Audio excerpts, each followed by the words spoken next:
1948 সালের 14 মে ইসরায়েল নামের কর্তৃত্ববাদী দেশটির জন্ম হয়। তৎকালীন আরব ভূখণ্ডে ইহুদিদের জ্ঞাতি ভাই হিসাবে ডাকত ফিলিস্তিনিরা। ইহুদিরা মূলত দুই ভাগে বিভক্ত, ইসরায়েল ইহুদি, আরব ইহুদি। রাষ্ট্রবিহীন ইহুদিরা তখন ছিল ছন্নছাড়া ও উদাস্ত। এটি স্বতন্ত্র রাষ্ট্রের জন্য তাদের ছিল অহরহ সংগ্রাম। সম্মানিত ভিউয়ার্স, এই সবগুলো তথ্য নিয়ে সাজানো হয়েছে আজকে আমাদের এই ভিডিওটি। তাই এই গুরুত্বপূর্ণ তথ্যটি জানতে ভিডিওটি না টেনে শেষ অবধি দেখার অনুরোধ করছি। আর আপনি যদি এই প্রথম আমাদের চ্যানেলটি ভিজিট করে থাকেন তাহলে নিচ থেকে চ্যানেলটি সাবস্ক্রাইব করে পাশে থাকা বেল আইকনটি প্রেস করে দিন। চলে যাচ্ছি মূল আলোচনায়। তুরস্কই পারে ফিলিস্তিনিকে বাঁচাতে।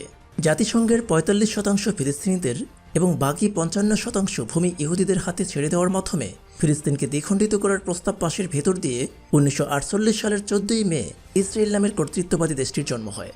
তৎকালীন আরব ভূখণ্ডে ইহুদিদের জ্ঞাতি ভাই হিসাবে ডাকত ফিলিস্তিনিরা। ইহুদিরা মূলত দুই ভাগে বিভক্ত, ইসরায়েল ইহুদি, আরব ইহুদি। রাষ্ট্রবিহীন ইহুদিরা তখন ছিল ছন্নছাড়া ও উদাস্ত। একটি স্বতন্ত্র রাষ্ট্রের জন্য তাদের ছিল অহরহ সংগ্রাম। যদিও বেলফোর ডিক্লারেশনকে আমরা ইসরায়েল রাষ্ট্র তৈরির মূল কেন্দ্রবিন্দু হিসেবে জানি, তবে এই ইহুদিবাদী রাষ্ট্রটি গঠনের মূলে ছিল সেম ওয়াইজম্যান নামে একজন ইহুদিবাদী নেতা। প্রথম বিশ্বযুদ্ধে অনেক বেশি মাত্রায় ডিনামাইটের ব্যবহার করা হয়েছিল, যার কাছে ডিনামাইট জাতীয় বিস্ফোরক ও বোমা যত বেশি ছিল সে সর্বাপেক্ষা এগিয়ে থাকত যুদ্ধে। একটা সময় এসে ব্রিটেনের কাছে ডিনামাইট ব্যবহৃত র ম্যাটেরিয়াল অ্যাসিটন কমে যায়। পর্যাপ্ত র ম্যাটেরিয়াল সংকলনের জন্য ব্রিটিশরা উদ্গ্রীব হয়ে ওঠে। সেম ওয়াইজম্যান ছিলেন অর্গানিক কেমিস্ট্রিতে পিএইচডি করা রাশিয়া জন্ম নেওয়া একজন ইহুদিবাদী নেতা, যাকে the father of industrial fermentation বলা হয়। তিনি ডিনামাইট তৈরির র ম্যাটেরিয়াল অ্যাসিটন আবিষ্কার করার জন্য একটা ব্যাকটেরিয়া খুঁজে পান, যেটি প্রথম বিশ্বযুদ্ধে ব্রিটিশদের কাছে স্বপ্নের মতো ছিল। এটি দিয়ে ব্রিটিশরা আরও বেশি ডিনামাইট তৈরির মাধ্যমে যুদ্ধযাত্রায় এগিয়ে থাকে এবং পরবর্তীতে তারা প্রথম বিশ্বযুদ্ধে জয়লাভ করে। এই মহাবিজয়ের প্রতিদান হিসাবে তাকে পুরস্কার দিতে চাইলে সেম ওয়াইজম্যান ইহুদিদের জন্য একটা পৃথক রাষ্ট্র গঠনের দাবি করেন। সেটি সময়ের পরিক্রমায় হাজারো ফিলিস্তিনের রক্তের উপর দিয়ে প্রতিষ্ঠিত আজকের ইহুদিবাদী রাষ্ট্র ইসরায়েল।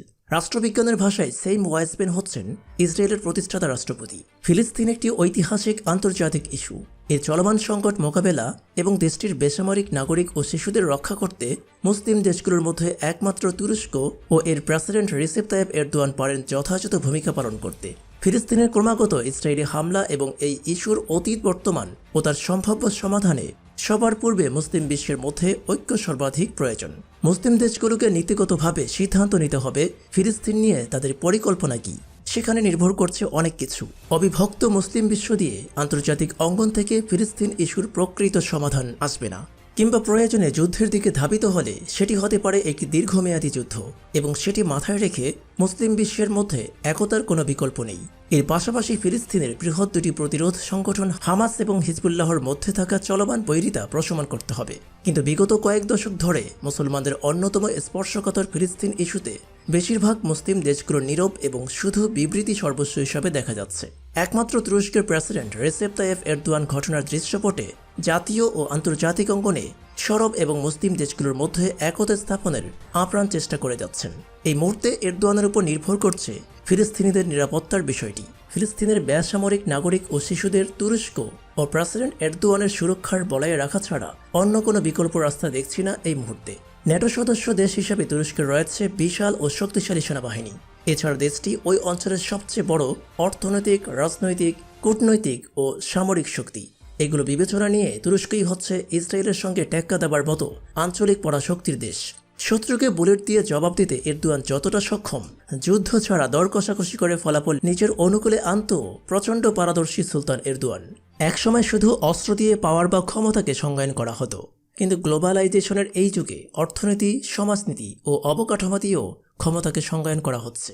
হয়তো ফিলিস্তিন এখন নিগৃহীত এবং শুধুমাত্র যুক্তরাষ্ট্র বা ইসরায়েলের ইন্টারেস্টের জায়গা, কিন্তু যদি ফিলিস্তিনিকে তাদের হারানোর গৌরবের ভূমিতে ফেরানো যায় তাহলে এই ফিলিস্তিনকে নিয়ে রাশিয়া ও চায়না একটা সময় এগিয়ে আসবে। বিষয়টি যখন গ্লোবাল কনটেক্সটের বিষয় হয়ে দাঁড়ায় তখন পরাশক্তিধর দেশগুলো নিজেদের অবস্থান কখনো ছাড় দিতে চাইবে না। তাছাড়া ইরানের পর তুরস্ক একমাত্র দেশ যাদেরকে ইসরায়েল প্রচণ্ড সমীহ করে। তাই যত দ্রুত ফিলিস্তিনিদের রক্ষায় তুরস্ক হস্তক্ষেপ করবে তত দ্রুত এই রক্তাক্ত সংঘাত বন্ধ হবে, যে কারণে সবাই চেয়ে আছে প্রেসিডেন্ট এরদোয়ানের দিকে। পারমাণবিক সক্ষমতা অর্জনের পূর্ব পর্যন্ত ইরান বড় ধরনের কোনো সংঘাতে ইসরায়েলের সঙ্গে জড়াবে না বলে মনে হয়। মার্কিন যুক্তরাষ্ট্র ও ইউরোপীয় ইউনিয়নের সঙ্গে সম্পর্কের অবনতি না ঘটিয়ে ইরান চাইবে তাদের চূড়ান্ত পারমাণবিক সক্ষমতা অর্জন করতে। এটি তাদের একমাত্র লক্ষ্য। ফিলিস্তিন ইস্যুতে আরবদের দৃষ্টিভঙ্গি সবাই জানে।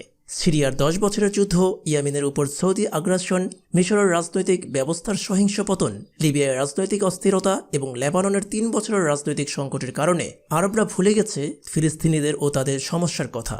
তারা এখন শুধুই নিজেদের সমস্যা নিয়ে ভাবছে। আরবের অনেকে এখন ইসরায়েলের পরম মিত্র। সৌদির কর্তৃত্ব থেকে বেরিয়ে আসা না পর্যন্ত ওআইসি ফিলিস্তিনি ইস্যুতে কার্যকরী ভূমিকা রাখতে পারবে না, এটি এক ধরনের প্রতিষ্ঠিত সত্য। ভঙ্গুর অর্থনীতি নিয়ে পাকিস্তান সর্বোচ্চ ফিলিস্তিনিদের পাশে দাঁড়ানোর আশ্বাস দেওয়া পর্যন্ত সীমাবদ্ধ থাকবে, আর মালয়েশিয়ার ভূমিকা এখনও পর্যন্ত পরিষ্কার নয়। ইসরায়েলের সম্প্রতি সহিংস হামলার মুখে পশ্চিম তীর ও গাজায় শিশুদের যে অসহায়ত্ব ফুটে উঠেছে, সেটি নিয়ে ইসরায়েলের রাজনৈতিক মিত্ররা কিছুই বলছে না। ফিলিস্তিনিদের মানবাধিকার মাটির সঙ্গে মিশিয়ে দেওয়ার পরও ইহুদি আগ্রাসনকে মার্কিন, ব্রিটেন, ফ্রান্স এটিকে ইসরায়েলের আত্মরক্ষা বলে মনে করছেন। বছর ধরে নিরপরাধী ফিলিস্তিনি সহ পৃথিবীর নানা প্রান্তের মানুষ হত্যা করে ডেমোক্রেসি, লেবারিজম ও ক্যাপিটালিজমের ডিসকোর্স শিখিয়ে আপনার আমার মতো মানুষকে দিনের পর দিন বলদ বানিয়ে যাচ্ছে পশ্চিমারা। পূর্ব জেরুজালেমের শেখ জারাহ এলাকার বাসিন্দাদের উচ্ছেদ করতে ইসরায়েলি আদালতের নির্দেশের বিরুদ্ধে ফিলিস্তিনিদের বিক্ষোভ থেকে এবারের হামলার সূত্রপাত হয়েছে। এর মধ্যে আমাদের প্রথম কেবলা আল আকসা তারাবির নামাজ পড়তে আসা মুসল্লিদের উপর হামলা চালায় ইসরায়েল। এর বিরুদ্ধে ফিলিস্তিনের প্রতিরোধ সংগঠন হামাস প্রতিবাদ করায় তাদেরকে নির্মূলের নামে গাজায় নির্বিচারে বিমান হামলা শুরু করে ইসরায়েল।